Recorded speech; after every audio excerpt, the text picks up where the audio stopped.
¿Qué tal? Pues bienvenidos a Hablemos Escritoras en su sección de presentaciones de libros que, como ustedes saben, siempre se transmite en nuestro canal de YouTube, en donde estamos haciendo un acervo muy bonito con varias presentaciones para que se queden ahí, para que sepan, bueno, en dónde voy a ver presentaciones de libros. Este es el lugar. Estamos en YouTube, Hablemos Escritoras YouTube. Obviamente también estará en audio con estas invitadas de lujo que tenemos el día de hoy. Estará en nuestra plataforma, en nuestra página web, pronto en nuestro programa. Los invitamos a que se suscriban, como siempre, a nuestro newsletter, a nuestro social media, que nos sigan en hablemosescritoras.org y en todos los lugares donde escuchen sus podcasts, que ahora, bueno, cuando nosotros empezamos era todo tan chiquito y ahora ha crecido tanto. Ya sé que hay muchas opciones, pero nosotros después de ya ahora sí, entrando al noveno año, seguimos. Pues les quiero platicar que en el 20 de noviembre del 2019, yo escuché sobre este libro que además se me hizo completamente fascinante y dedicamos el episodio número 77 a la versión de este libro que hoy presentamos, pero en inglés, escrito por una académica que yo he seguido desde hace mucho tiempo, muy seria, que me gusta muchísimo su trabajo, Emily Hine, me da muchísimo gusto. Y bueno, pues ahí está esta plática en el episodio número 77, si la quieren escuchar, es una reseña sobre este libro. Y ahorita en el mes de abril cumpliremos 700 episodios. O sea, de verdad qué gusto que ahora Emily regrese después de tantos años y después de tantos episodios. Y bueno, tenemos una mesa fascinante el día de hoy. Marca una nueva generación de críticas, de estudiosas de la literatura y del arte. Y les doy la bienvenida, Emily Hine, Francesca Denstedt y Gardi Emmelheinz. Bienvenidas, Hablemos Escritoras. Gracias. Muchas gracias por la invitación. Ujú. Bueno, pues además sabemos tres poblanas en la mesa, que somos Gardi, Brenda Ortiz, que está tras bambalina. Muchísimas gracias, Brenda, por organizar siempre y ayudarnos con todo. Y una servidora. Y tenemos una poblana adoptiva, que es Fran, que también aquí le vamos a mandar un saludo a todos los que de alguna manera estuvimos unidos a esa universidad tan hermosa que es la Universidad de las Américas. Muchísimas gracias a Bonilla Artigas por una editorial que queremos muchísimo, por hacer esta traducción y de verdad esta apuesta vale la pena. La dinámica de hoy es como siempre, haré una breve presentación de quienes hoy están en la mesa, de la autora y después de la niña de la fiesta y después se quedan con ellas en conversación. Brenda Ortiz y yo regresamos unos minutos antes para recoger sus preguntas.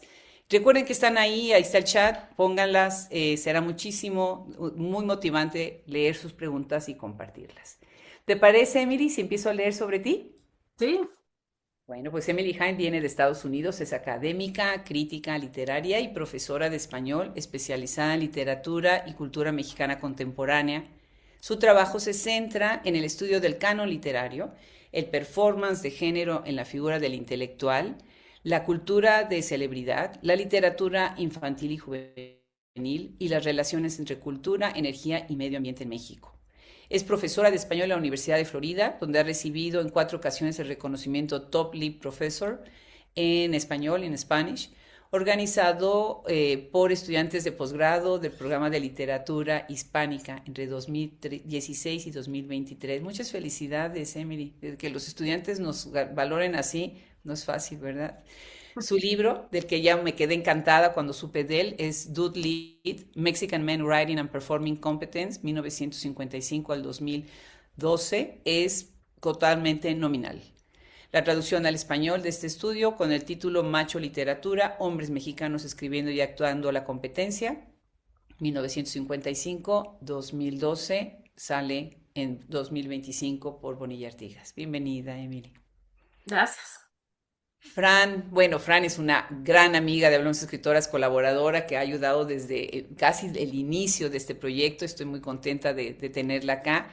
Fran Denste tiene un doctorado en estudios hispánicos en Washington University, en San Luis, donde también completó un certificado en estudios de la mujer, género y sexualidad. Actualmente trabaja como profesora e investigadora en el Departamento de Estudios Hispánicos de la Universidad de Kentucky.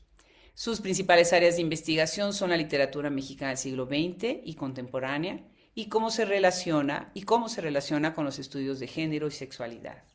los estudios fronterizos y las humanidades médicas. Actualmente está trabajando con un libro sobre la industria farmacéutica, qué interesante, en la frontera Tijuana-San Isidro y la crisis sobre el VIH, ¿no? Su último libro acaba de salir publicado, Queer Dissidents, Tracing Restorative Criticism and Breaking Bonds with the Mexican Canon, que publicado por Vanderbilt. Bienvenida, Fran. Gracias. Gardi. Gardi Emmelheinz es licenciada en Historia del Arte por la Universidad de las Américas Puebla, maestra en Historia del Arte, Crítica y Teoría en The School of Art, Institute of Chicago, padrísimo, con una beca Fulbright, felicidades, García Robles, y doctora en la Universidad de Toronto. Apenas estuvimos en Toronto en esa universidad, qué gusto. Desde agosto del 2012 es docente en Teoría Crítica en la Escuela Nacional de Escultura, Pintura y Grabado, ni más ni menos, La Esmeralda.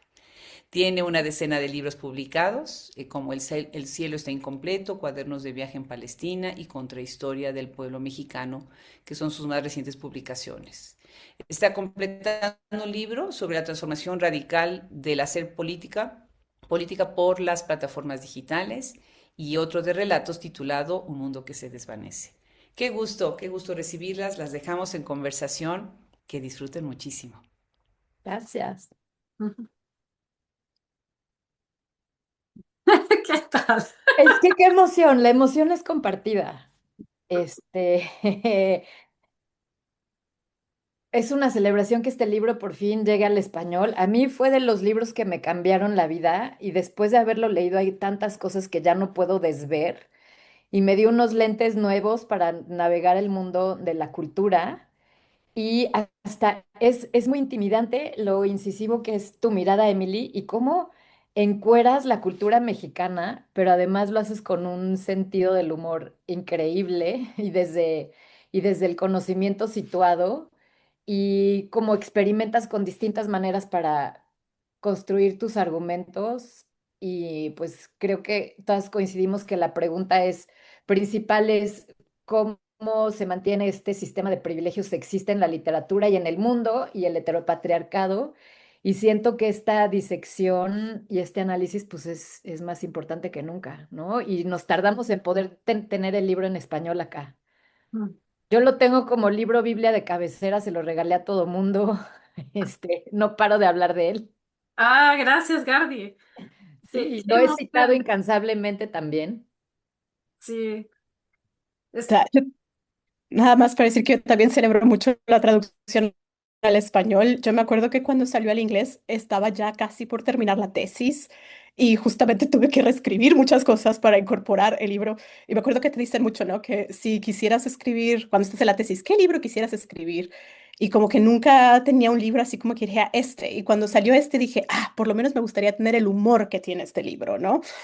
Y la metodología tan diferente a otros libros, que ahorita podemos hablar un poco más de cómo el libro es no solo radical por lo que propone en términos de argumentos, pero radical también por la metodología que utiliza para defender estos argumentos. En fin, y celebro mucho que salga en español porque ya no tengo que traducir Doodlet, ya hay un título, Macho Literatura, que me parece también muy sugerente. Así que gracias. ah, a ustedes, gracias. Cuánto elogio. No sé qué decir. Sí, yo No, y qué lástima que no se pudo titular todavía Literatura de la Verga. iba a decir eso y pensé tal vez no es apropiado, pero exactamente, sí. La pregunta en inglés también, siempre sale primero.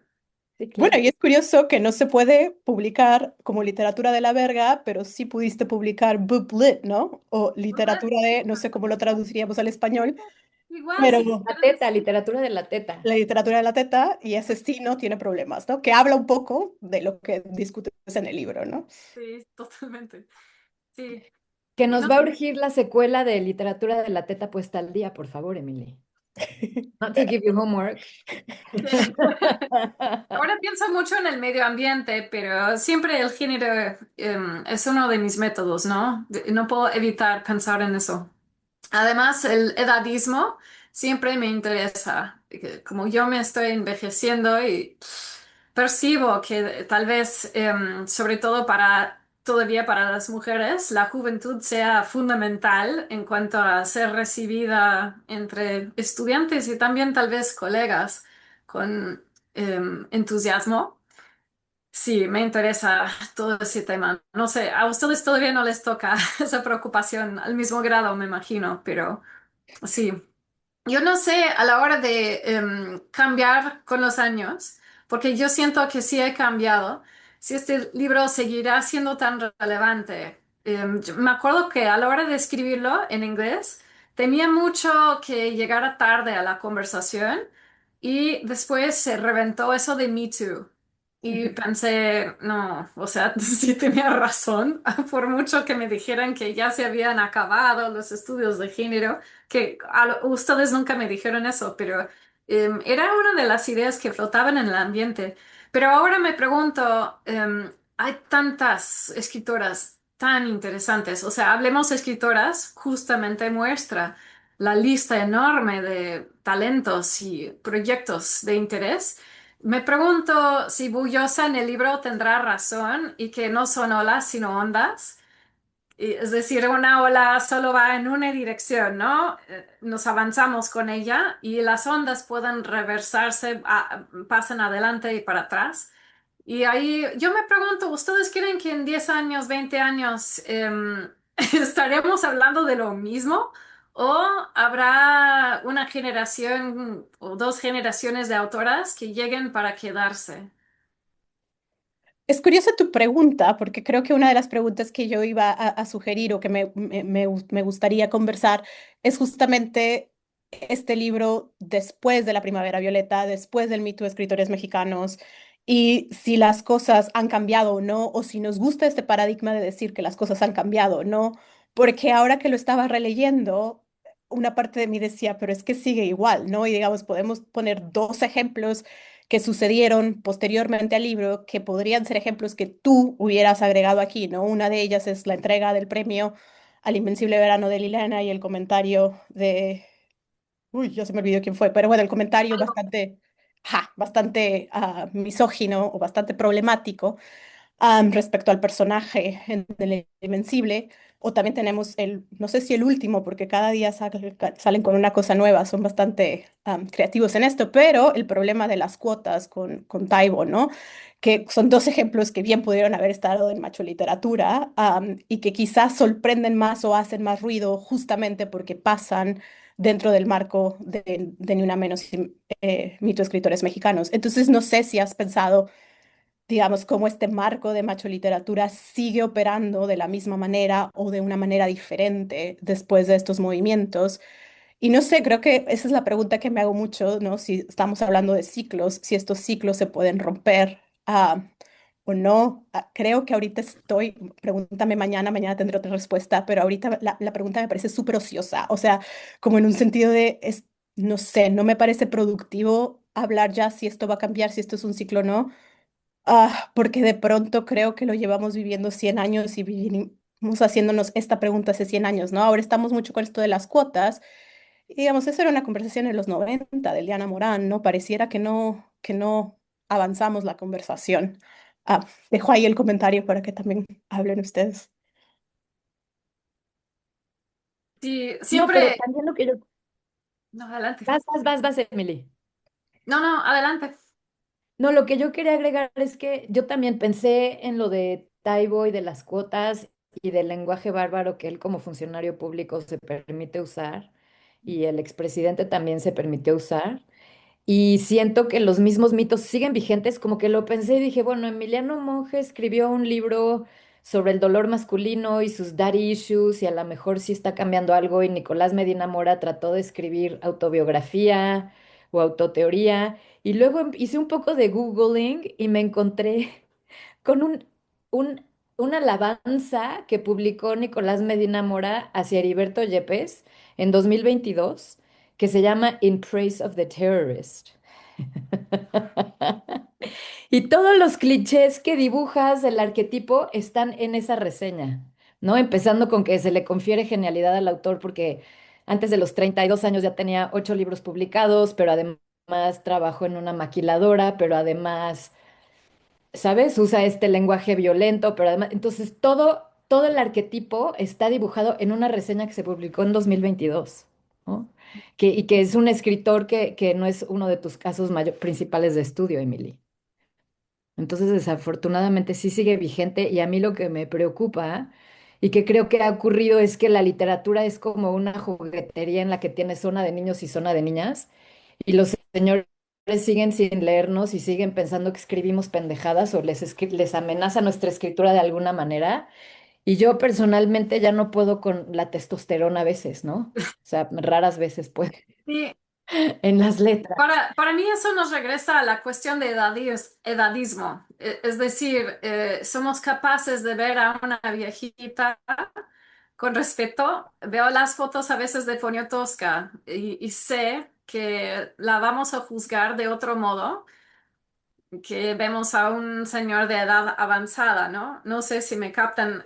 Todo esto depende de un contexto tan sexista que si no entiendes lo que estamos hablando, probablemente se pierde todo, pero yo no sé si esas generaciones ahorita de escritoras tan interesantes, vuelvo a lo mismo, se llegaron para quedarse, porque no sé si, y claro, la pregunta da flojera, pero em, si nosotras ya cambiamos lo suficiente. Y me gustaría decir que soy exactamente como las anteriores, porque las admiro tanto. Y por otro lado, algo tiene que cambiar, ¿no? Algo que escribí en el libro, por ejemplo, es que por lo menos debería haber 4 juezas en la Suprema Corte de Estados Unidos y efectivamente ahora tenemos 4 mujeres.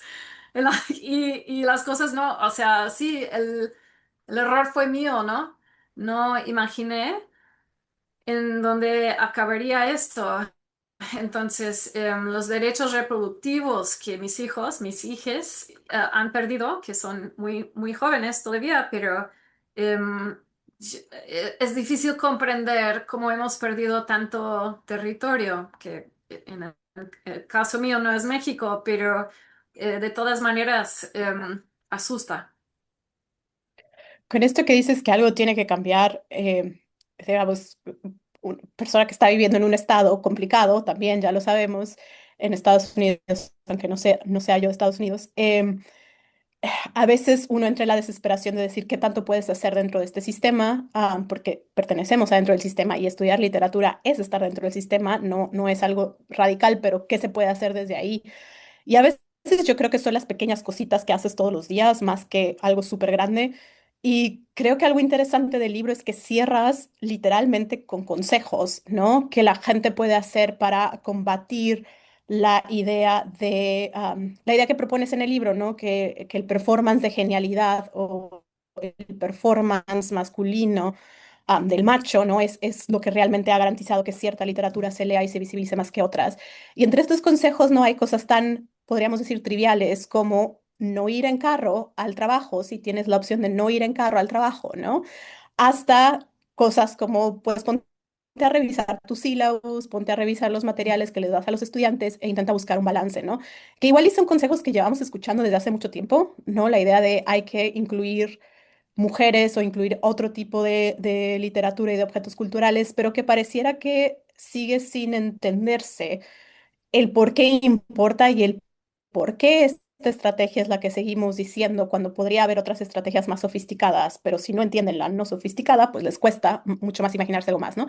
Pero es justamente estas pequeñas instrucciones o consejos que das al final, ¿no? Que pueden como eh, empezar a hacernos pensar otra manera de vivir el mundo, ¿no? Y pensaba específicamente la del carro, porque uno diría, bueno, ¿y qué tiene que ver eso con la idea de macho literatura? ¿O qué tiene que ver eso con género? ¿O con la idea de escribir? Y sé que otro de tus intereses ha sido un poco trazar la idea del transporte público y del carro y del petróleo y la literatura, ¿no? Y pasa que mucha gente utiliza el transporte público en México, por ejemplo, para hacer otras cosas, como leer o escribir, ¿no? Y aquí en lo personal en Estados Unidos, pues casi no se utiliza el transporte público. Yo tomo transporte público a la universidad porque odio manejar así, no me pueden hacer manejar ni porque me paguen. Y me parece súper interesante lo mucho que asusta la idea de tomar transporte público. Y a mí me encanta porque es justamente cuando leo sobre los chismes de la literatura mexicana, ¿no? O sea, eso sí, mi momento de leer los chismes del día de la literatura mexicana. Y justo es ahí donde aprendo muchas de las cosas que pasan de esta ciudad letrada, ¿no? Que sigue defendiendo cierta idea de canon y cierta idea de puerta, ¿no? Entonces, no sé si podrías compartir un poquito más de ahora, ahora cuál sería el consejo que darías para intentar, pues no sé si revertir, pero al menos manipular o burlarnos o qué sé yo, ¿no? Encontrar algún tipo de afecto para lidiar con este sistema. Sí, y quisiera agregar que tal vez debo de haber escrito con más matices. Algunas personas no pueden salir del carro porque no es seguro. Y ahí es esa paradoja de que la seguridad individual atenta contra el bienestar colectivo. Ahí es donde realmente se ve la profundidad del problema. No todo el mundo eh, tenga los mismos privilegios que yo, por ejemplo. Si no te sientes segura en la bici, por ejemplo, entonces no subas a la bici. Lo primero es vivir. Pero sí, y no sé si lo expliqué bien, pero hay tanta isolación en el carro y es un modo de transporte tan caro que mueve los gastos hacia la persona individual, em, que trastorna bastante las calles, que me parece que es hora de abogar por otro modo de transporte y afecta un poco el pensamiento, ¿no? Porque en el carro no se habla con nadie más, a menos que sea de modo agresivo, apenas, ¿no? Pero en el transporte público o en la bici o caminando, siempre una está dispuesta a conversaciones totalmente inesperadas. Además, el clasismo, en donde se juzga justo lo que dijiste, Fran, que la gente que se atreve a subir al pecero ya no es de clase tolerable.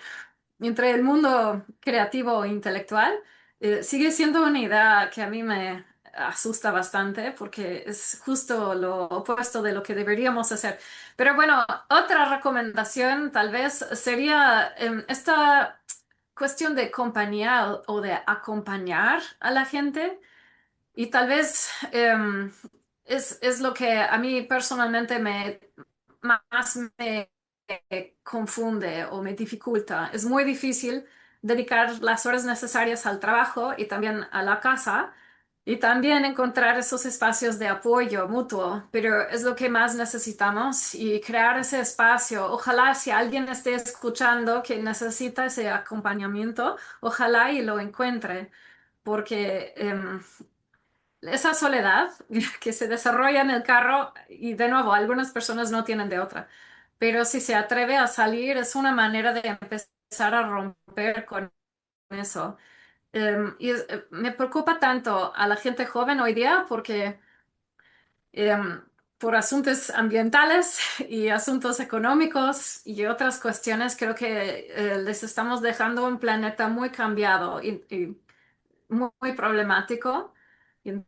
Entonces, acompañar, no sé qué más decir, no sé si ustedes tienen consejos, me parece una pregunta fundamental. A mí, yo quiero regresar un poquito al libro y también a la conclusión para quienes no han tenido el gozo de leerlo. Es rigurosamente académico, ¿no? Combinas análisis literario con análisis cultural y de estudios culturales, con estadísticas, con entrevistas y cifras, y en base a eso vas construyendo tus argumentos, pero también es una metodología que parte del conocimiento situado. Escribes en primera persona y vas construyendo tu perspectiva desde tu embarazo y la maternidad de Holden, ¿no? Y que además agregas un sentido del humor mordaz que me da muchísima risa.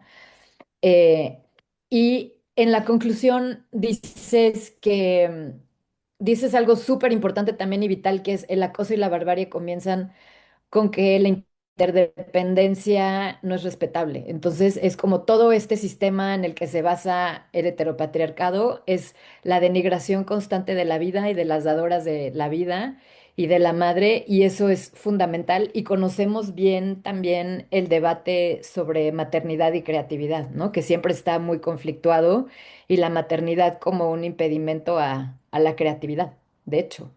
Todo ese vocabulario que van desarrollando, ustedes, no yo, me provoca una compañía, un sentido de acompañamiento fundamental, maternar, por ejemplo. Ese verbo me parece fundamental. Y menciono varios de esos términos en la introducción nueva que aparece en Macho Literatura. Sí, hubo un cambio enorme entre los dos embarazos.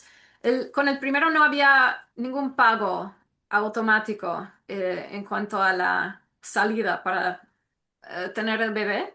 Y se negoció, ahora al parecer tal vez ya no vamos a tener sindicato aquí en el estado de Florida para la gente que da clase, pero bueno, a través del sindicato se negoció antes de mi segundo embarazo un leave, un tiempo pagado, y Ujú. la diferencia no es enorme, es otra vida. En el primer lado Wow.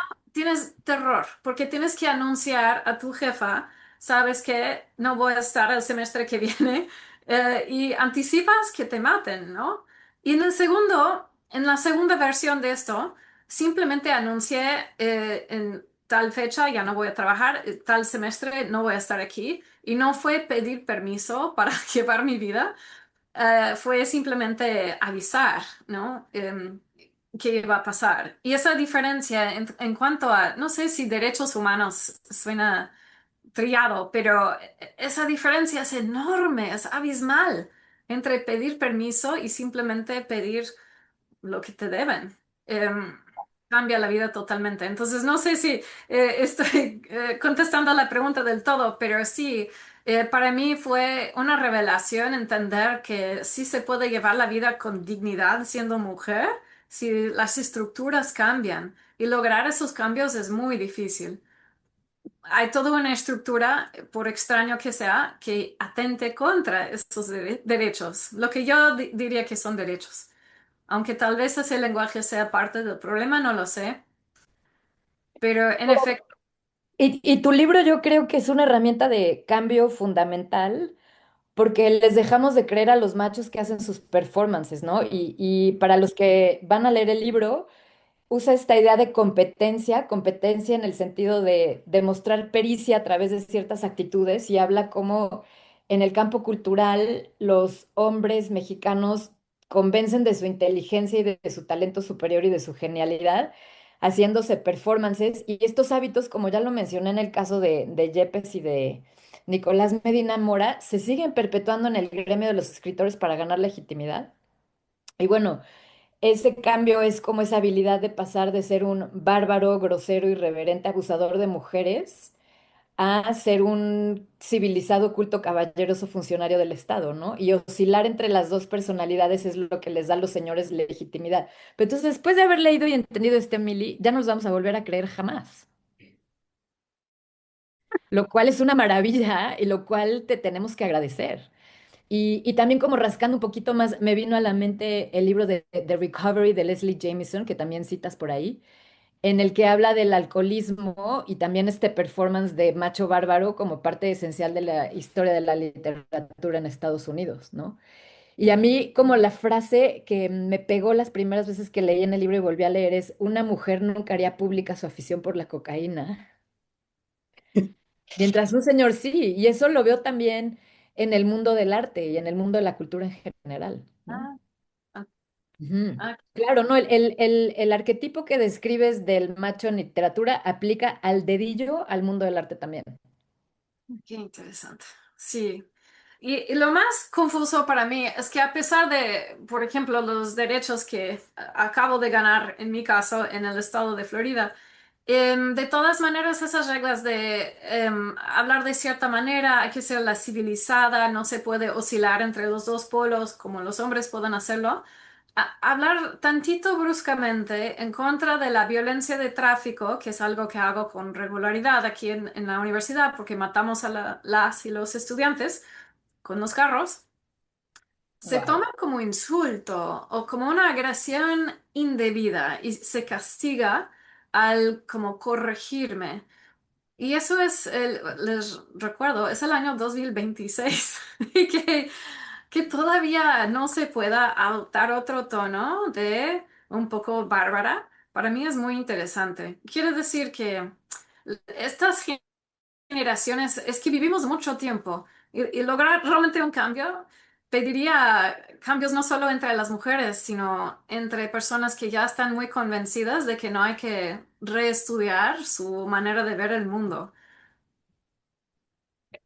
Me gustaría agregar dos cosas, ¿no? Con el comentario de Gardi y con lo que dijiste del acompañamiento, Emily. O sea, creo que sí podemos resumir el argumento del libro así en un enunciado, ¿no? Creo que lo que quieres decir es que la gran literatura mexicana, pero creo que se puede aplicar a muchas otras literaturas, no tiene tanto que ver con las cualidades estéticas de un texto, y tiene que ver más bien con el performance del escritor y que también este escritor está conectado, ¿no? Y hablas de muchas diferentes maneras de estar conectadas. Una de ellas son las drogas, ¿no? Otra de ellas es el Centro de Escritores Mexicanos. Otra de ellas es las amistades, la familia, las redes de poder. Y creo que quería hablar de esta idea de un escritor bueno es aquel que está conectado, porque quizá una de las cosas o uno de los cambios que estamos viendo ahorita es justamente el acompañamiento y lo que el acompañamiento significa para replantearse lo que es ser un escritor con ciertas conexiones. Y creo que a lo mejor eso lo estamos viendo ahora, sobre todo después del 2016. am, y cómo ahora se habla mucho de clubes de lectura que acompañan la lectura, o de escritoras o de espacios, ¿no? De librerías que funcionan como espacios de acompañamiento para acompañar la violencia y cómo estos espacios están creando unas redes afectivas, y redes de conexión que son muy diferentes y que no pasan por esta idea del performance o del poder. O quiero creer yo que todavía no pasan por ahí y que podemos mantener esa idea, ¿no? Entonces me pregunto un poco cómo va, si esto puede hacer que ahora sí haya no sé si un cambio, pero algo un poco más permanente que lo que ha habido antes. Y me encantó esto que no me había acordado esto de la frase de que una mujer no publicaría su gusto por la cocaína. Y justo ahora no estoy escribiendo sobre una novela que acaba de publicarse, Figs de Eva, de una escritora reciente, su primera novela de Carla Lamoy, donde justamente habla el personaje o ficcionaliza su experiencia con el BDSM y la sexualidad. Y justo estaba platicando con esta autora de si sentía que había habido un cambio a la hora de publicar esta novela, porque quizá antes el tema no hubiera funcionado o hubiera encontrado problemas o no, ¿no? ¿Quién sabe? Pero justamente a lo mejor no lo imaginamos o sí está ahí, pero que hay una apertura a otras cosas justamente después de la primavera violeta, porque hay un acompañamiento y hay un respaldo, ¿no? Que antes no tenía. Entonces, a lo mejor ahora, bueno, no sé siquiera, creo que ahora va a haber escritoras que se atrevan a publicar de cosas, que atrevan a jugarse a lo bárbaro y a lo civilizado, pero a lo mejor que esa metáfora nos lleve a otros lados y a otros lugares, ¿no? Que no sea la idea de seguir este performance de lo macho, ¿no? Quizá. Ojalá y sí, ojalá y sí. A fuerza va a ser distinto, ¿no? Porque no reciben los mismos beneficios. Puedes jugar a romper las reglas, pero después quedas con la responsabilidad de, no recibir ningún premio al final por atreverte a hacer eso. Entonces, sí, yo creo que esa cuestión de los espacios es fundamental. Em, no es el gobierno, em, sí, lo cual tal vez es triste porque depende de todo un mercado y las mujeres siempre, y no quiero limitarme a las mujeres, pero las personas femeninas siempre han comprado muchos libros, ¿no? Siempre hemos sido las lectoras de poesía, siempre hemos sido una base económica detrás de las ventas de los libros. Y ahora reclamar más espacio dentro de las librerías me parece importante. Yo me acuerdo de antes ciertas secciones en ciertas librerías tenían la etiqueta, no te va a gustar esto, Fran, erótica. Y se cambió por feminismos. Me fijé justo en, y Wow. no sé, las vueltas de todo esto, si vamos a volver a tener las dos secciones o cómo serán las cosas. Pero sí, ojalá y se pueda publicar de más temas y no sufrir un backlash, ¿no? Un castigo después de como pedir otros temas para la gente femenina o la gente masculina que no sea hombre, ¿no? De cisgénero. Y también es muy pertinente el libro porque más que nunca la mercantilización justo de la cultura y de la literatura y el cambio en subsidio y en las estructuras que sustentan a la cultura, pues están completamente yéndose hacia lo privado y ahora más que nunca se está demandando que se construya la imagen autorial, ¿no? Y Ujú. ahora las redes sociales juegan un papel fundamental en diseminar la autoría. Pero también creo que las cosas han cambiado para bien en el sentido que también hay una frase o unas frases de una entrevista que le haces a Vivian Benchushan que son aterradoras, en las que habla del problema de las cuotas y que la calidad de la escritura de las mujeres tal vez no sea suficiente, pero es una postura con la que yo me identificaba y yo también decía, el feminismo ya lo palomeamos, gracias Marta Lamas, estamos emancipadas, sigamos, ¿no? Y de repente en 2016, 2017 nos dimos de topes contra la pared y seguimos trabajando en eso. Y de hecho, justo Vivian tiene este texto que es como su despertar feminista, que es tremendo, donde empieza a hablar de justamente la relevancia que tienen los talleres, bueno, de cómo además del performance de genialidad del violento al bárbaro, hay como un performance institucionalizado que es el denigrar a las escritoras no solo en la casa, sino también en los talleres literarios, y cómo el hacer nuestros propios espacios ha servido, pues no solo como espacio de contención, sino también para reinventar y apropiarnos de la escritura en nuestros propios términos. Y creo que ahí estamos, y es un momento muy emocionante, la verdad. Sí, a mí me dio pena citar específicamente a Vivian porque podría ser cualquiera casi, ¿no? O Em, sea, podría haber sido yo, sí. sí, hay mucha gente. De hecho, en la introducción menciono a Liliana Colanzi, que no es mexicana, pero Ujú. pasó por lo mismo. O sea, es casi una etapa en donde estamos. Y tal vez si pudiera haber analizado a los hombres también, sin mencionar quién es quién, lo habría hecho. Pero es muy difícil hablar de casos generales porque después se pierde la particularidad de sus éxitos, ¿no? Y Vivian, como escritora, me parece brillante. Ahí es lo bueno de ese ejemplo, porque como intelectual es inmejorable. Es una escritora fascinante. Tal vez no ha publicado tanto como a mí me gustaría leer, ¿no? Podré publicar mucho más y dejarme contenta, pero sí es un cerebro totalmente Gracias. lúcido.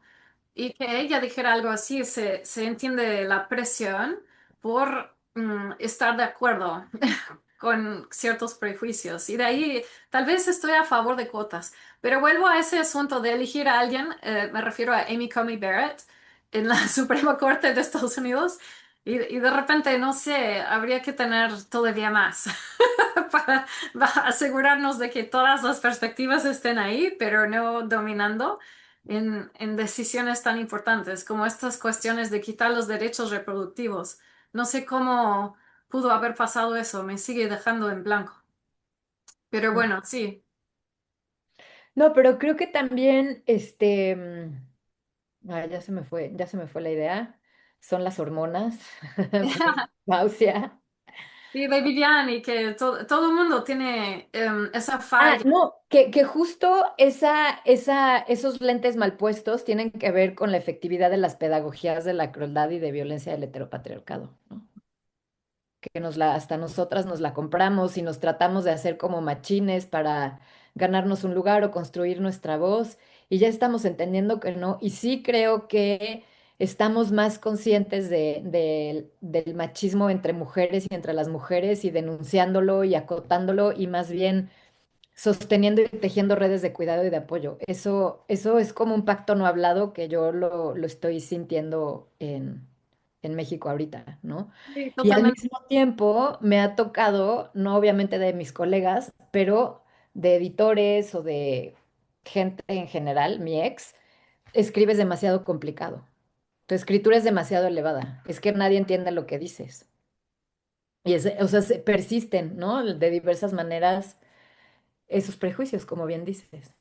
No, Y pero yo entiendo lo que escribes. Estás aquí detrás en la colección. Y Sí. justo en ese sentido, creo que por eso importa mucho la forma en la que está escrito el libro, ¿no? O sea, varias veces tú dices, el rigor nunca ha estado del lado del feminismo, el rigor nunca ha estado de los estudios de género, ni de quien escribe cuando eres mujer, y decides decir, bueno, pues ahí va el rigor, que es un libro riguroso, pero es un libro riguroso en otro sentido, ¿no? Y utilizar el humor e incluso hacer del chisme también una parte fundamental de la estrategia, ¿no? Y que creo que a lo mejor necesitamos más libros así porque creo que en estos momentos lo que más necesitamos es reírnos a veces, ¿no? Entonces, la verdad es que se agradece mucho un libro que no se tome a sí mismo tan en serio, sin dejar de serlo, ¿no? Sí.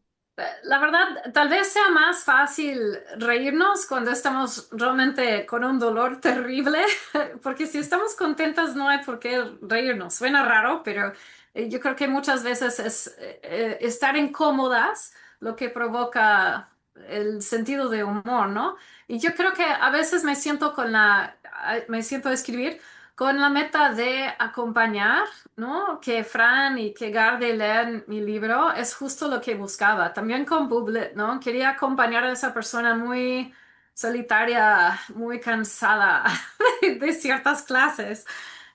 Y no sé, yo, a lo mejor ustedes todavía van a completar el proyecto, ¿no? Y hacer esas contribuciones todavía más útiles de lo que hice yo. Y me encanta que escriban con la primera persona y que cuenten sus actividades en la vida. Me parece que por ahí va una parte de ese acompañamiento, porque realmente no se hacía en muchos casos anteriormente.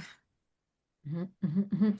Y en macholiteratura subrayas como esa falta o ese hueco en que no hay un sistema de como de alta cultura que legitime las voces o la escritura de las mujeres y que hay unas poquitas que se cuelan, ¿no? Cristina haciendo como el caso en punto. Pero a lo mejor lo que nos toca es construir otro sistema nuevo que se parece más a esta red de apoyo, de acompañamiento y imaginar y escribir el futuro juntas, ¿no? El Ujú. futuro sin coches y sin petróleo. Urge, hay que También hacerlo ya. Sueños, sí. digamos, escribir el futuro, pero también el presente, ¿no? Porque la idea del canon ha sido centrada en la posteridad y creo que justamente lo que Cristina y otro tipo de escritoras están diciendo es que también hay que prestar atención a nuestro presente y que a lo mejor no importa si, bueno, no creo que lo digan tal cual, yo lo diría así, que a lo mejor no importa tanto si son recordadas en 15 años o en 40, ¿no? Pero que haga un efecto ahora y que ese efecto que hace en el presente es lo que va a dar el surplus para como empezar a dibujar el futuro, ¿no? Creo. Totalmente, sí, es el presente lo que tenemos. Y paso mucho tiempo en la cabeza deseando un futuro, no quiero estar en México, tengo algunos deseos incumplidos, pero hay que reconocer que el presente es lo que tenemos y siempre se nos está escapando, ¿no? Sobre todo si escribimos un borrador tras otro. Entonces, tal vez es el construir ese presente, sí es un trabajo en equipo, de buscar amigas, amigues. Sí, no, y a ver, otra cosa es que siento que no vamos a lograr hacerle justicia al libro, porque de veras público es brillante, porque no solo hace esta radiografía del performance del macho competente, genio, escritor, que otro ejemplo que se me ocurrió que sigue muy vigente es Diego Enrique Osorno, que se dedica a entronar a los machines también en sus documentales y en sus libros, tiene como esta adoración por los señores poderosos, ¿no? Hace una radiografía escalofriante, exacta, visionaria y filosa de la cultura mexicana. Y Emily nos pone en nuestra jeta que dos libros que son fundamentales en la educación de los mexicanos, que son La batalla en el desierto, El laberinto de la soledad y también Pedro Páramo, sirven de herramientas para seguir instituyendo el machismo, silenciando a las mujeres, normalizando la violencia de género. Emily, los pasajes en el que quién es Novo y Elizondo se van de putas y lo escriben, o ¿cuál es el que tiene un pasaje en el que le golpea a la esposa? Ese es Elizondo y es también Carlos Fuentes que escribe sobre Elizondo cuando corta con una navaja a la sexo servidora con quien se está acostando. O sea, Elizondo. pero no, no, es como pero ¿cómo? Y bueno, eso sigue vigente de maneras menos visibles o menos obvias, ¿no? Desgraciadamente. Pero otra cosa que tampoco voy a poder desver nunca jamás es lo que dices que en el laberinto de la sociedad paz, hablando de la chingada y el chingón, es una historia cliché de amor y de familias disfuncionales y que lo transforma en pensamiento elevado para describir el esencialismo mexicano. Y ese es el esencialismo de México y el esencialismo del heteropatriarcado, ¿no? O sea, Paz ya lo dijo, la esencia de México es el feminicidio, básicamente. Es Y, demasiado fuerte, pero también, ¿no? Sí, o sea, es una mirada la cual las mexicanas agradecemos, Emil, la verdad. y algo que me gustaría agregar ahí de lo que estaba diciendo Gardi, justo con el ejemplo de Elizondo, ¿no? Que quizá es uno de los más, no sé si extremos porque tenemos muchos de estos casos, pero es uno que está documentado por él mismo en su autobiografía, ¿no? Entonces, digamos, no hay manera de interpretación. Él lo escribió ahí, cómo se golpeaba a la esposa, no hay manera de interpretarlo de manera diferente, ¿no? Que quizá una crítica que alguien podría decir, ay, pero una cosa es la vida personal, ¿no? Que eso es algo que escuchamos mucho, y otra cosa es la figura pública o la figura del escritor. Podemos estar o no de acuerdo con eso, pero creo que lo que hace bastante evidente tu libro es que eso que podríamos considerar como algo personal se utilizó como performance de competencia para llegar a ser un escritor, y por eso es relevante hablar de ello, ¿no? Y por eso es importante hablar de ello. Elizondo, digamos, tiene toda una novela que justamente habla sobre la violencia como una forma estética y la violencia hacia el cuerpo femenino como una estética que cambió el panorama de la literatura mexicana, ¿no? Entonces, digamos, por eso es pertinente y resaltarlo. No sé, eso me parece muy importante de tu libro, ¿no? Que no es hablar solamente de los chismes personales, sino es cómo los chismes personales realmente eh, hicieron que estos escritores tuvieran un espacio en el canon. Sí, y en efecto no creo en cancelar a nadie. Yo retengo los libros. A mí me interesa mucho lo que publique Fadanelli, por ejemplo, que no es una persona violenta para nada, pero me interesa seguir leyendo, ¿no? Y en otro proyecto sí cité a Elizondo, pero creo que hay que hacerlo con esa conciencia de cómo llegaron a ser famosos y qué es lo que estamos citando a la hora de recordarles. Me he vuelto muy en contra de cualquier cosa que podría confundirse con la censura. Ustedes sé que no están proponiendo nada de censura, pero como una de las secuelas de Me Too ha sido ese esfuerzo por sacar los libros de las bibliotecas y me parece justo el gesto equivocado. Ujú. Que si queremos ganar en esto, hay que dejar que todo el mundo lea todo, todo, todo. Y después hay que hablar, ¿no? Hay que recordar la historia y hay que ver esa performance alrededor de la literatura, porque todavía hay ejemplares, tantos ejemplares de Elizondo y de otras personas. Bueno, ustedes han ayudado para poner a otras en circulación, pero yo no estoy a favor de dejar de leer a la gente, sino más bien estudiar con más cuidado ese contexto de por qué logró cierta fama y qué es lo que estamos recordando a la hora de citarles. Sí, hay una idea que me gusta mucho que habla un poco sobre esto, ¿no? Que en Estados Unidos es muy común la idea de tumbar monumentos que tienen un pasado problemático, ¿no? Esto también se hace en Latinoamérica, pero en México es más común la idea de intervenirlos con pintas, ¿no? O ha sido lo más común ahorita.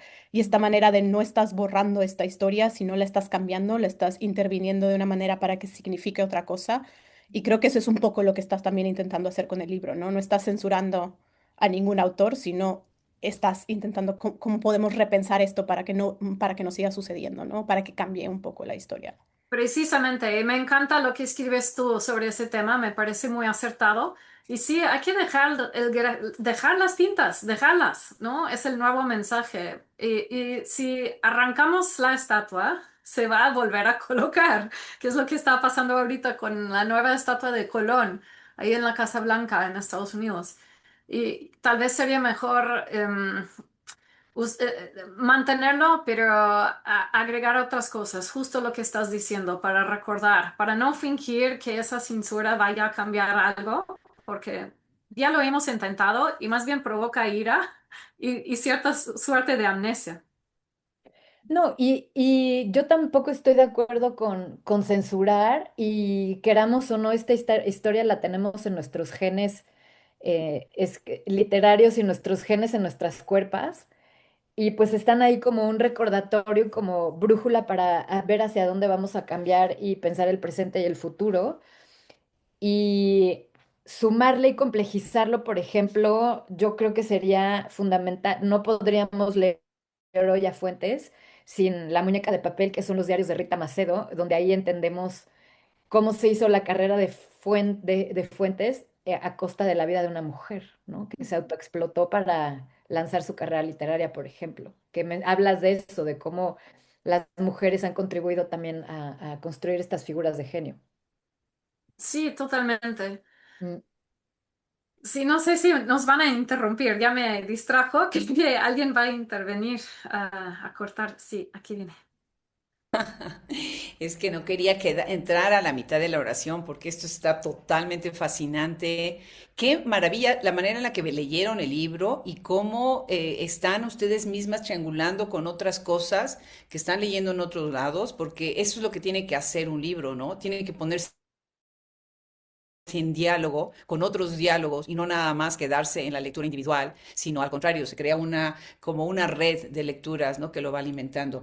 Yo, bueno, ahorita vamos a ver las preguntas que tenemos en el público, pero yo quisiera hacer un par de preguntas, si me lo permiten. Empezaste la plática, Emily, hablando de la edad. Y Mm. ahorita en este cuadro de cuatro caras, ¿sí? Habemos por lo menos tres generaciones, ¿no? Entonces, sí hay también una lectura que nosotras, por ejemplo, ahorita que estoy trabajando en esa antología que vamos a hacer, las que nacimos en los sesentas, porque todas somos sesentonas y que estamos encantadas de poder regresar a esta década a través de estos ojos de la modernidad, ¿no?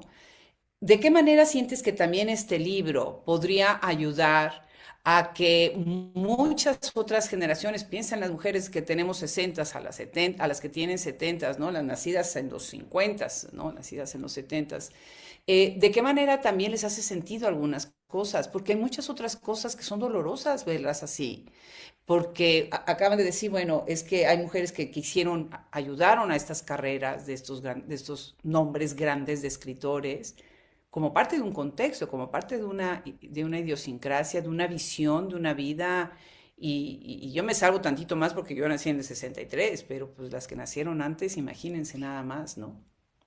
Ah, es una diferencia enorme. Justo se me olvida el contexto, pero estaba hablando con alguien cuyo una generación anterior a, por ejemplo, en la prepa tenía un novio cuya mamá no pudo ponerse pantalones en la Universidad de Kansas, entonces sí pudo Wow. asistir, pero únicamente con falda. Y esos cambios han sido tan rápidos que tal vez nos cuesta recordar que todavía hay gente andando sobre la faz de del planeta que recuerda un sistema todavía más cruel, a pesar de los cambios que estamos viendo, un retorno a ciertas prácticas injustas. Es buenísima la pregunta y no sé si tengo la respuesta, pero tal vez simplemente plantearse esa pregunta. Me entrevisto con personas de otras generaciones.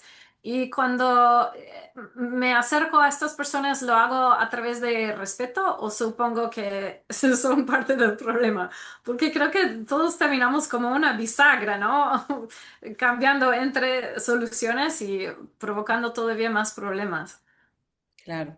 Y la otra pregunta, me gusta mucho esta postura tuya de no a la censura, ¿no? Me parece que es todo lo contrario, es empezar a releer, ¿sí? Ya con otros ojos, incluso textos que en algún momento no queríamos leer en la última década, ¿no? Porque la última década, como bien lo dijiste, ahí me encantó lo que dijiste, Gardi.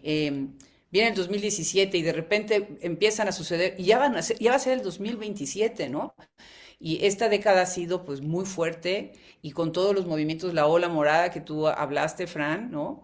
Y además, o sea, la pregunta viene, esto también viene desde abajo, ¿no? Estoy hablando del cono sur hacia arriba, ¿no? Donde surgen las olas, donde vienen estas mareas, y la marea llegó a México y está llegando de una manera muy singular, ¿no? Singular me refiero a única. Ustedes piensan, esta es una pregunta para las tres, que un libro así también va a ser censurado por los hombres. O sea, estoy viendo la lista de los que están invitados ahorita, que están ahorita participantes, los attendees de la plática de hoy. Hay un hombre, todas las demás son mujeres.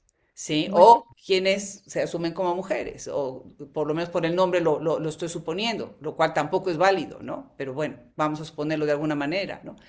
Sería interesante hacer una radiografía de quién escucha esta presentación del libro en nuestro canal. Desgraciadamente no lo podemos hacer, pero creo que de facto, sí, ya va a venir una censura del otro lado, ¿no? Mm. Sí, y es realmente difícil exigir que todo el mundo haga estudios de género, ¿no? Pero en parte eso es lo que se requiere. Hablo en el libro de entrar a una mesa en MLA con Jack Halberstam, Kate Flint, había nombres muy importantes ahí.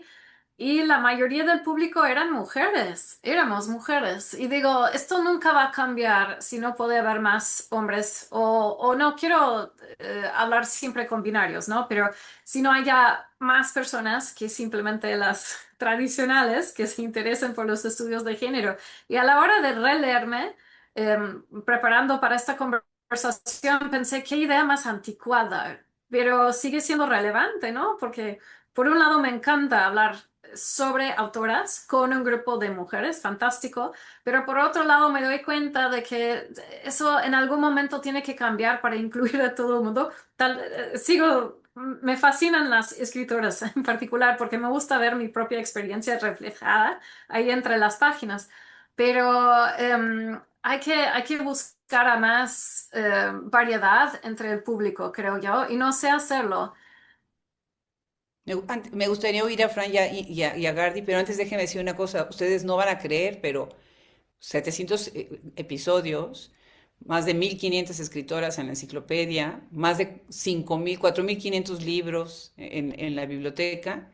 Hay escritoras, no voy a decir ni un solo nombre, por supuesto, que no hemos podido entrevistar porque no quieren ser parte de un proyecto que se llama Hablemos Escritoras. Wow. Cuando nosotros surgimos hace casi, o sea, ya cursando el noveno año, pero el proyecto surgió hace 12 años, ¿sí? Nadie hablaba de escritoras, nadie. Y ahora tenemos escritoras a las que les hemos rogado materialmente que las entrevistemos y dicen que no, porque es biologizar la literatura. Las oigo. Ah, yo voy a decir algo de la censura, pero ahora que dijiste biologizar la literatura me está quedando desde la cabeza. Pero lo de la censura, yo creo que hablar de censura de libros sería dar bastante crédito porque significaría que lo leyeron. Y creo que el problema principal es que no lo van a leer, ¿no? Y justo hace unos años hablaba con la poeta mexicana Cici Rodríguez de unas crónicas que hizo y que sufrió, pues no sé si lo llamarías una especie de censura, pero sí hubo una reprimenda de las crónicas. Y decía justamente eso, ¿no? Que la censura pues daba pie a que habían leído y que habían procesado la información de una u otra manera y que más bien el problema era que a veces ni leían ni llegaban a eso. Y creo que desgraciadamente esto es lo que va a pasar con Macho Literatura, ¿no? Lo va a leer quien necesita escuchar menos lo que el libro dice y probablemente el resto se quede solo con la idea de, critica a los grandes autores de la literatura mexicana desde el ámbito personal, ¿no? Y no va a leer más allá de eso. Gardi, ¿quieres Y que los decir? invita a un examen de conciencia. No, y más allá de la cancelación y la censura, creo que también, o sea, tendríamos que pensar cómo vamos a evitar con estos textos y esta historia y el canon literario, como también cuando somos una sociedad bárbara en el sentido de que lo único que se nos ocurre es cancelar a los señores para eh, curvear o paliar o acabar con la violencia de género y no hemos podido establecer mecanismos de resarcimiento, de justicia restaurativa o de transformación, pues una pregunta que también nos vamos a estar haciendo es cómo convivir con estos señores, con el tío abusivo, con el colega que violó a la amiga, ¿sabes? O sea, cómo eso también es una conversación, muchas conversaciones que tenemos que tener pendientes. Y sí. O sea, también, ¿qué hacemos? Que los señores no nos leen y para ellos, para muchos, las mujeres como escritoras no existimos. Y hay temas sobre los cuales una mujer no puede escribir o hablar o tener ciertas ambiciones literarias, ¿no? Súper de acuerdo, súper de acuerdo. Bueno, pues Brenda tiene una pregunta del público. Brenda, adelante. No te oímos, Brenda. Ya, Hola, ya te hola oímos a y te todas. vemos. Ok, tenemos una pregunta de María V. Muñoz y dice, ¿qué lugar tienen sus lectoras en esta red de cuidado y colaboración en el estudio de estos temas tan importantes? En otras palabras, ¿cómo se puede contribuir para fortalecer estos estudios rigurosos que proponen? Qué conversación tan más interesante y gracias por este evento. Te escuchamos. En mi práctica personal escribo muchas cartas de recomendación. Es una de las- Y creo que puede haber una arte en hacer diva a la persona que describes, ¿no? Y también recomendar a las mujeres para ciertos premios, apoyar a estas personas a la hora de juzgarlas para las becas y todo eso. Claro, yo hablo desde dentro de la institución, pero siempre al observar una clase, por ejemplo, veo a la persona dar clase, intento escribir un guión como si fuera la mejor clase de mi vida. Y hacer ese tipo de trabajo burocrático puede tener una influencia enorme, aunque suene como em, una pérdida de tiempo. Creo que cuando las mujeres mismas lleguen a leer estas cosas, que a veces eso pasa, sobre todo con las observaciones de clase, se puede hacer una práctica de cuidado enorme.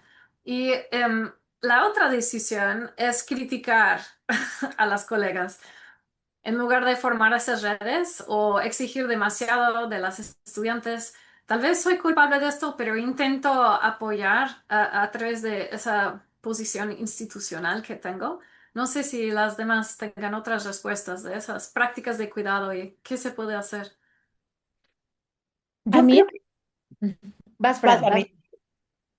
No, yo lo que quería decir es que otra de las cosas que leí que me cambió la vida fue el libro de Luchi Rigaray, Cuerpo a Cuerpo con la Madre, donde dice que la opresión de las mujeres no viene, como dijo Engels, de la privatización de la propiedad y de la duda de la fidelidad de las mujeres, sino más bien de cuando el heteropatriarcado arranca a los bebés del cuerpo de la madre y genera esta separación violenta. Y entonces todos tenemos mommy issues y por eso nos acabamos matando entre las mujeres. Y eso, como trabajar la herida materna, hacerla consciente y pensar que con todas nuestras amigas, nuestra red de cuidados, tenemos que estar como si estuviéramos yendo todo el tiempo a terapia.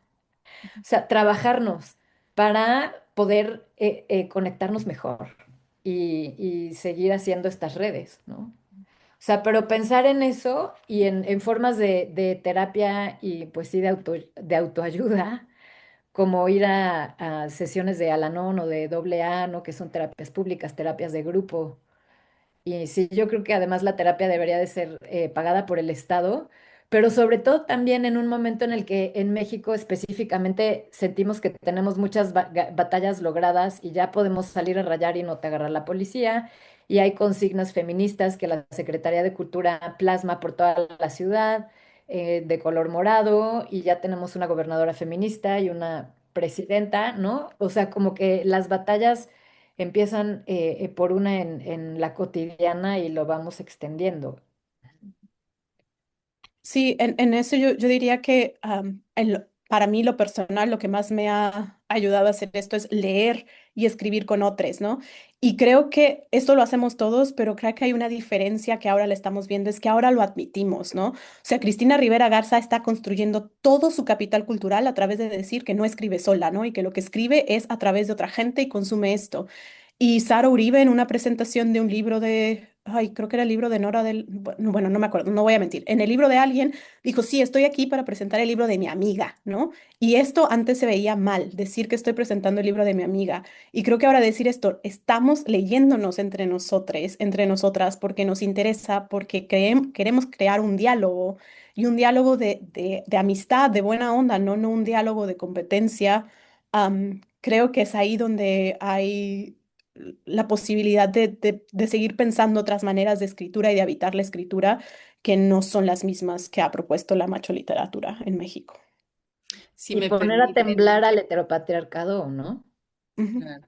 Si me Con permiten eso. agregar una cosa más, Necesitamos difundir lo que hacemos, necesitamos difundir las plataformas en donde tenemos esos espacios ya logrados, pasar la voz, porque muchas veces lo que sucede es que sí, ya lo encontramos, no sucede con Hablemos Escritoras, pero si en algún momento se empieza a esto, a compartir la generosidad, ¿sí? Esa es la base de la comunidad. O sea, trabajamos en comunidad y yo respeto muchísimo lo que Cristina ha hecho en reforzar en la cuestión de comunidad y a eso hay que agregarle, en esa comunidad debe de haber esa generosidad de decir, vamos a hacer difusión de los espacios que ya logramos, ¿no? Pues esto es increíble, no sé si tengamos alguna otra pregunta, ¿sí? Sí, y finalmente, ¿qué implicaciones tiene tu investigación para quienes hoy buscan escribir, criticar o producir cultura fuera de estas redes? ¿Es posible desmontar la macroliteratura desde el centro o necesariamente implica crear nuevos espacios? Qué buena pregunta. Yo creo que en primer lugar hay que escribir, leer a las mujeres y escribir. Em, y como dije, yo leo a todo el mundo, entonces no me restrinjo a únicamente leer a escritoras. Entonces, si la persona que hace la pregunta busca consejos porque quiere ser un novelista o una novelista, me parece excelente. Em, yo creo que todo, en gran parte esto es actitud, más que en donde publiques. Invitas a mujeres a la mesa a presentar tu libro, eh, cuidas de no meter personajes muy estereotipados dentro de lo que estás escribiendo. Em, y tal vez mantener cierta higiene en las redes sociales, de, de cuidar lo que metes ahí y lo que ves. Pero yo creo que simplemente hacer esta pregunta ya señala que esta persona se apunta hacia la mejor manera de hacer las cosas. Simplemente hacer la pregunta, tal como la persona que hizo la pregunta de prácticas de cuidado, ya señala que ustedes ya están pensando como deberían. Ujú, ujú, ujú. Claro. Pues muchísimas gracias. Qué panel tan bueno, qué buena lectura, Fran, Gary, de veras, muchísimas gracias. Es horrible cuando llegas a una presentación de un libro y te das cuenta que el presentador no leyó el libro. Es totalmente descorazonador. Lo he visto, lo he visto. Sí. Curiosamente me ha sucedido más con hombres que con mujeres. Curiosamente, ¿no?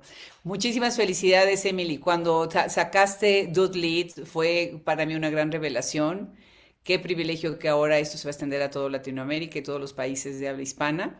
Y bueno, pues muchísimas gracias por el día de hoy acompañarnos en Hablemos Escritoras. No se olviden el canal de YouTube, pasen la voz, acá va a estar, ahí va a estar esta presentación y después va a estar en nuestra página web para que la puedan escuchar si no la pueden ver o no la quieren ver, nada más la quieren escuchar.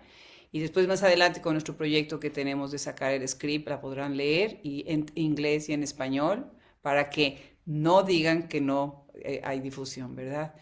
¿Quieres cerrar, Emily, tú que eres la niña de la fiesta, con algunas palabras? Y gracias por la amistad. Agradezco a las cuatro personas que me acompañan en esta experiencia y Fran y Garde las conozco mejor entre ustedes y les mando tantos abrazos y estoy tan agradecida. Hay una gratitud imposible de repagar, pero ustedes saben que con muchas deudas intelectuales y también de amiga como amiga. Y no sé cómo tengo tanta suerte de que ustedes hablen, no solo hablen de mi libro, sino que hablen bien. Yo estoy preparada para cualquier cosa, pero fue muy generosa de su parte hablar bien del libro. Gracias. Pero ya sabes que es recíproco, ¿eh? Oh, gracias. Sí, que tu libro me ha acompañado, literalmente. No, yo también lo tuve en mi buró años y se lo regalé a todo mundo, además. Ese es el Ah, mejor piropo de todos, ¿no? Cuando anda uno para un libro, ¿no? Cuando lo anda uno regalando y es la lista de Navidad, de regalos de Navidad y llegas con el alterón para repartir a los amigos. Qué buen detalle. Pero es como, o sea, como que me aferro a él como a la vida, o sea, ¿cómo te explico? Porque ahí ya hay tantas explicaciones de tantas cosas. Ujú. Sí, sí, es muy claro. Bueno, pues un abrazo muy grande en todos los rincones